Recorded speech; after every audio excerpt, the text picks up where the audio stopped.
आप देख रहे हैं भयावह स्टोरी विशाल कुमार के साथ। तो चलिए बढ़ते हैं आज की एक और दिल दहला देने वाली कहानी की ओर।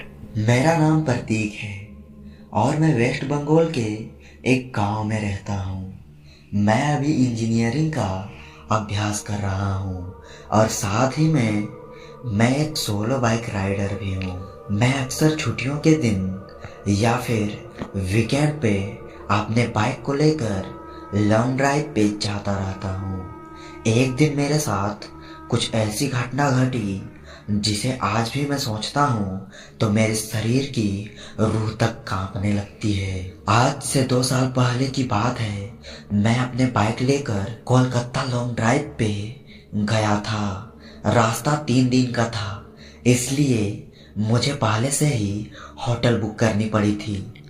एक बार रास्ते में मुझे बहुत भूख लगी थी, इसलिए मैंने अपनी बाइक को साइड में पार्क किया और पास के नाश्ते की दुकान पे जाके 2 बड़ा पाव खा लिया। बाद में मैंने अपनी ट्रेवलिंग की शुरुआत कर दी।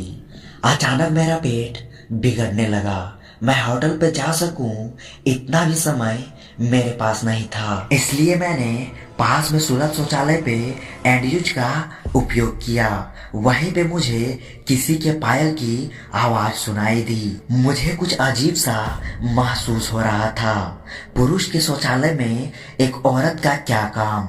इसी समय वहां की लाइट चालू बंद होने लगी। मैं तो डर के मारे कांपने लगा। मेरे शरीर के रोंगटे खड़े हो गए। मैंने जोर जोर से आवाजें लगाई।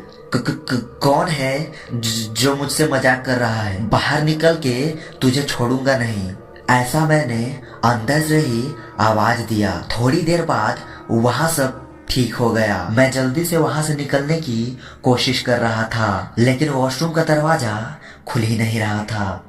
मैंने चौकीदार को आवाज लगाई तो उसने आके देखा तो दरवाजा बाहर से खुला था। फिर उसने आवाज लगाई, दरवाजा तो खुला है, आप थोड़ा धक्का लगाइए। मैंने धक्का दिया तो दरवाजा खुल गया। मैं पैसे देकर बाहर निकल ही रहा था कि फिर से मेरा पेट खराब होने लगा।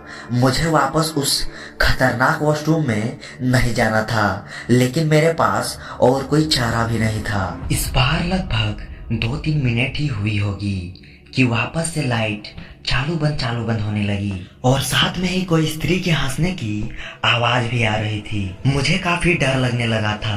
मैं जल्दी से अपना काम खत्म करके बाहर निकलने की कोशिश कर रहा था, लेकिन मैं वहां से उठ ही नहीं पा रहा था। मुझे ऐसा लग रहा था कि कोई मुझ पर बैठ गया हो। मैं किसी तरह पूरी ताकत लगाकर खड़ा हो गया और दरवाजा खोलकर बाहर निकल गया। और बाहर निकलकर मैंने देखा कि सुलभ शौचालय का मुख्य दरवाजा बंद था और उस पर काफी सारे जीव जंतु चिपके हुए थे। यह सारा खौफनाक दृश्य देखकर मेरे तो प्राण ही निकल गए हों।